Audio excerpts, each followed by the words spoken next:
नमस्कार दोस्तों। आज हम जानेंगे कि किस प्रकार आईसी डिजिटल सॉल्यूशंस ऐप है वो वर्क नहीं कर रहा है और वेब पोर्टल के माध्यम से आप रिचार्ज करना चाहते हैं तो किस प्रकार से आप रिचार्ज कर सकते हैं, कौन कौन सी सर्विस का आप लाभ ले सकते हैं। तो सबसे पहले हम आपको डिस्क्रिप्शन में लिंक भी दे देंगे और आपको ये वेबसाइट भी इस तरीके से दिखाई देगी। आईसी डिजिटल सॉल्यूशंस के नाम से ये वेबसाइट है। उस वेबसाइट पे जाएंगे, आपको इस तरीके का इंटरफेस दिखाई देगा। इस तरीके का आपको इंटरफेस दिखाई देगा। इसमें आपको ऊपर मिलेगा home, about, services, privacy policy, TNC, refund और कॉन्टेक्ट अस, और आपको लॉगिन का ऑप्शन दिखाई देगा। यहाँ से एंड्रॉइड ऐप डाउनलोड कर सकते हैं, जो आपके फोन में करना चाहें कर सकते हैं। उसके अलावा मैं बता देता हूँ, यहाँ पे लॉगिन का ऑप्शन मिलेगा। आपको लॉगिन के ऑप्शंस पे क्लिक करना है। आपको यहाँ पे यूजर आईडी और पासवर्ड है जो अपना जो भी हो वो डाल देना है। जैसे हमने यूजर आईडी और पासवर्ड हम डाल देते हैं यहाँ पे, और यहाँ से आपको लॉगिन क्लिक करना है। यदि आपको कोई प्रॉब्लम आती है तो हमारा टेक्निकल नंबर ऊपर दिया हुआ है, इस नंबर पे आप कॉल कर सकते हैं, ईमेल डाल सकते हैं। हम यहाँ पे लॉगिन करते हैं। सबसे पहले लॉगिन करने के लिए हमने लॉगिन कर लिया है।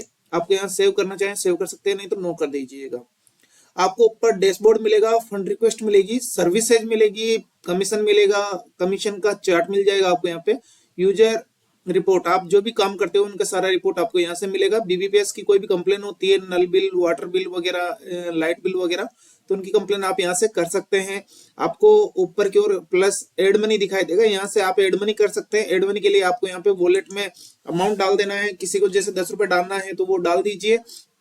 उसके अलावा आपको क्रेडिट कार्ड का यूज नहीं करना, डेबिट कार्ड का भी यूज नहीं करना, नेट बैंकिंग यूज नहीं करना, पीपीआई वॉलेट यूज नहीं करना, क्योंकि ये पेमेंट गेटवे हैं जो हिडन चार्जेस लेते हैं।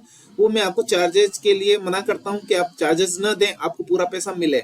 इसलिए आपको यूपीआई कलेक्शन का ही यूज करना है। यूपीआई कलेक्शन पे आपको जाना है। यूपीआई कलेक्शन पे जैसे आप जाते हैं, आपके सामने इस तरीके का एक इंटरफेस दिखाई देगा, आपको क्यूआर कोड दिखाई देगा।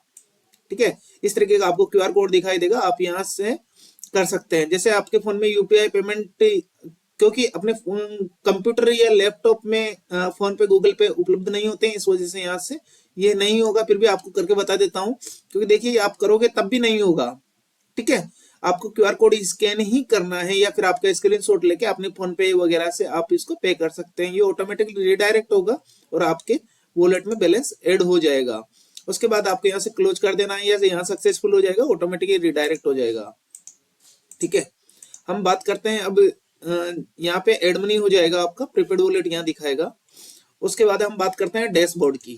डैशबोर्ड पे हम जाएंगे, आपको यहाँ पे ट्रांजैक्शन हिस्ट्री दिखेगी, जो भी आप ट्रांजैक्शन करते हो सारी हिस्ट्री यहाँ दिखेगी। अकाउंट लेजर दिखेगा, आपको कितना पैसा आपने परचेज किया है, जितना बैलेंस आपने लूट किया है वो सारा यहाँ दिखेगा। आपने कितने रुपए की सेल की है वो यहाँ दिखेगी। आपने कौन कौन से ऑपरेटर में कब कब कितना कितना पैसा, आपने एयरटेल का कितना रिचार्ज किया, वोडाफोन का कितना किया, बीएसएनएल का कितना किया, कितने पे कितना कमीशन मिला, आपको यहाँ पे दिखाई देगा।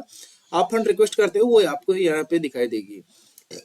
उसके अलावा हम बात करते हैं कि आपको प्रीपेड मोबाइल के लिए आपको यहाँ से क्लिक करना है। क्लिक करने के बाद में आपको यहाँ मोबाइल नंबर डालना है, यहाँ ऑपरेटर चूज करना है, अपने अनुसार जो भी ऑपरेटर है वो चूज कर लीजिए आप। एयरटेल, बीएसएनएल टेरिफ और बीएसएनएल जेके का मतलब है बीएसएनएल जम्मू एंड कश्मीर, जम्मू कश्मीर के मोबाइल ही रिचार्ज यहाँ से करना है। आपको नहीं आते हैं कस्टमर, इन दोनों को ऑपरेटर को यूज नहीं करना है। आप ऊपर के और नीचे का ऑपरेटर यूज कर सकते हैं। आइडिया है, एमटीएनएल है जो दिल्ली में चलता है, एमटीएल मुंबई में चलता है, और रिलायंस जियो और वोडाफोन। ज्यादातर रिलायंस जियो और वोडाफोन ही सबसे ज्यादा उपयोग में आता है, तो आप इनका यूज कर सकते हैं। यहाँ से आपको प्लान देख सकते हैं, अमाउंट डाल सकते हैं, पेमेंट करना आपको यहाँ से है। ठीक है, आपको यहीं पे पास में हिस्ट्री दिखाई देगी, जो भी हिस्ट्री है वो आपको यहाँ पे पास में दिखाई देती रहेगी। इस अनुसार आप रिचार्ज कर सकते हैं।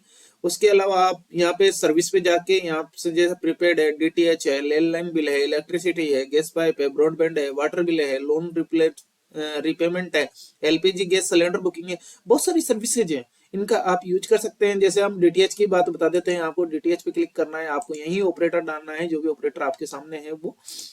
यहाँ से आपको मोबाइल ऑपरेटर आईडी जो भी है वो डालनी है, और इसके अलावा अमाउंट डालना है और पेमेंट पे क्लिक कर देना है। आपको पेमेंट हो जाएगा। व्यू प्लान आप यहाँ से देख सकते हैं।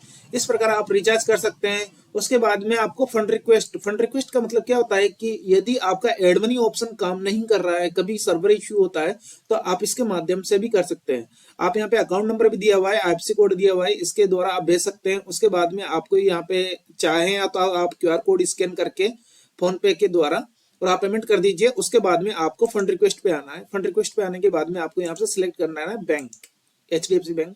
आपने कौन से मोड से पेमेंट किया है, आपने यूपीआई से पेमेंट किया है, मोड ऑफ स्कैन से पेमेंट किया है, आपको डाल देना है यूटीआर नंबर। आपको जो वो आपने जो भी पेमेंट किया है उसका यूटीआर नंबर जनरेट हुआ होगा, आरआर नंबर भी होता है, वो नंबर भी आप इसमें डाल सकते हो, अमाउंट डाल सकते हो, आप स्क्रीनशॉट लगा सकते हो यहाँ से और रिक्वेस्ट कर सकते हो।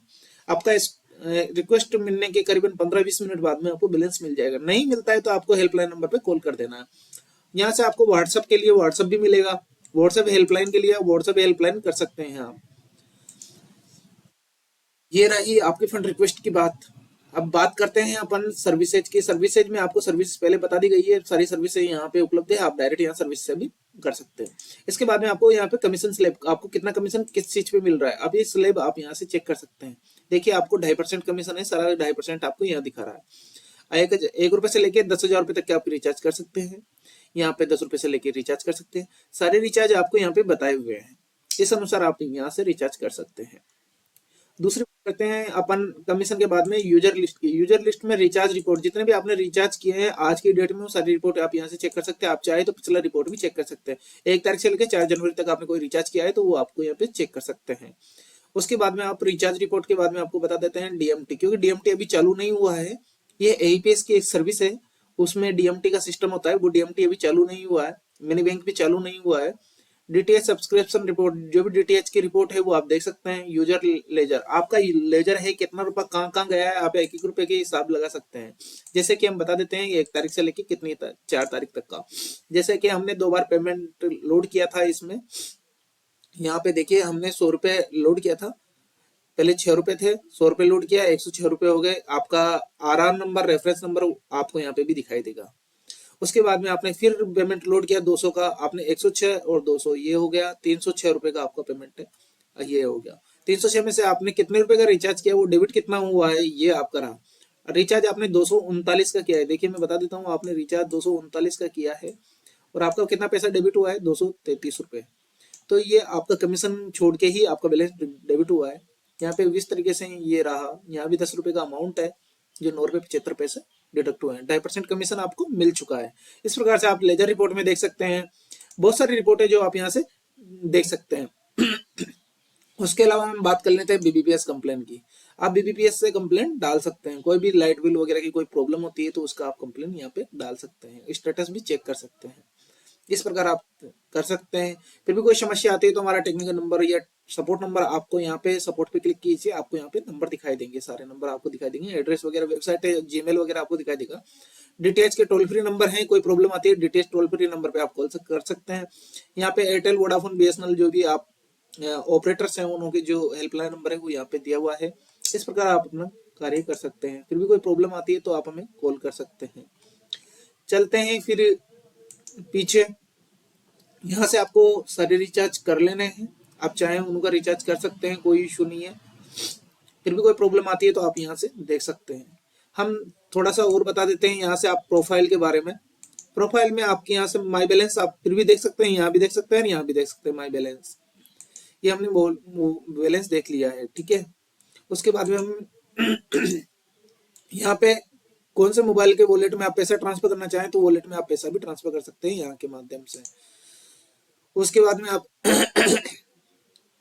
अपडेट प्रोफाइल, अपने प्रोफाइल को अपडेट भी कर सकते हैं। कोई गलती होती है तो अपनी प्रोफाइल में अपडेट कर लीजिए, अपना फोटो वगैरह जो आप लगाना चाहें लगा सकते हैं, पैन कार्ड नंबर वगैरह जो भी आप डालना चाहें डाल सकते हैं, कोई इशू नहीं है, और अपडेट कर सकते हैं।